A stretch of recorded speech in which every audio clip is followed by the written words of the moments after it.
Hidden away at the end of a slip road off the A3 in the suburbs of southwest London is King George's Field, home to one of the most significant clubs in the history of world football, Corinthian Casuals.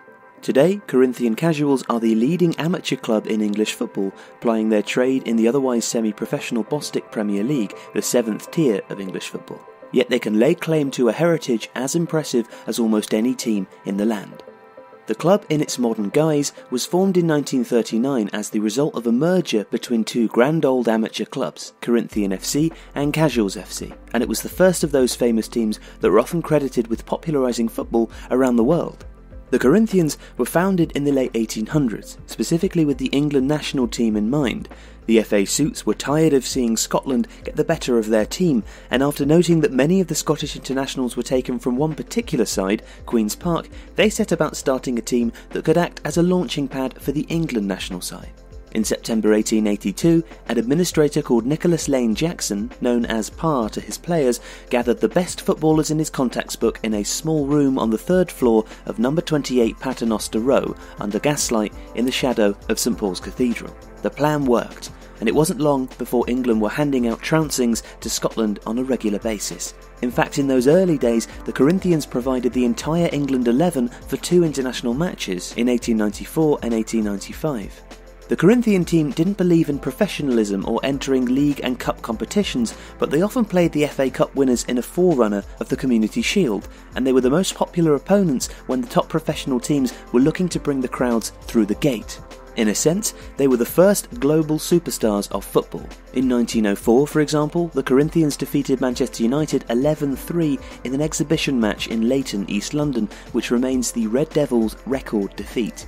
Among the stars in their midst were Andrew Watson, the first ever black international footballer, and Charles Refford Brown, a charismatic centre-half who was often credited with having coined the term soccer as an abbreviation of association football.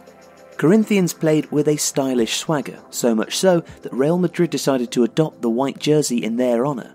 Yet the Corinthians' most obvious stamp on modern football is a legacy of their 1910 tour of Brazil, during which their performances so impressed the locals in Sao Paulo that they formed their own club of the same name.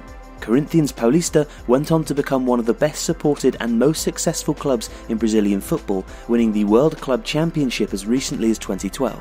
A further trip to Brazil was aborted upon the team's arrival in 1914, owing to the outbreak of the First World War. After hearing the news, the players made the decision to return home immediately. Devastatingly, more than 100 former players of the Corinthians and the Casuals lost their lives in the war.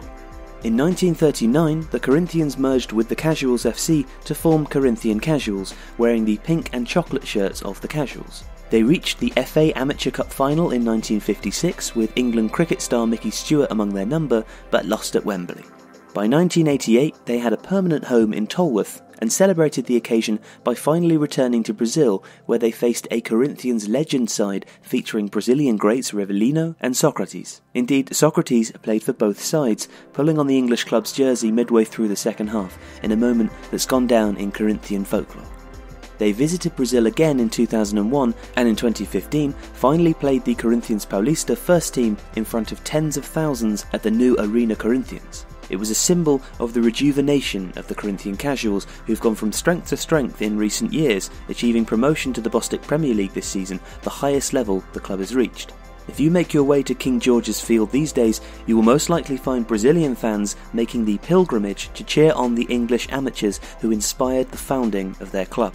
You can find out more about these transatlantic sibling clubs by subscribing to the podcast documentary series Broadway to Brazil, or by streaming episodes on their website, broadwaytobrazil.com. And for viewers in the UK, a film charting this story, Brothers in Football, will premiere on BT Sport on November the 10th.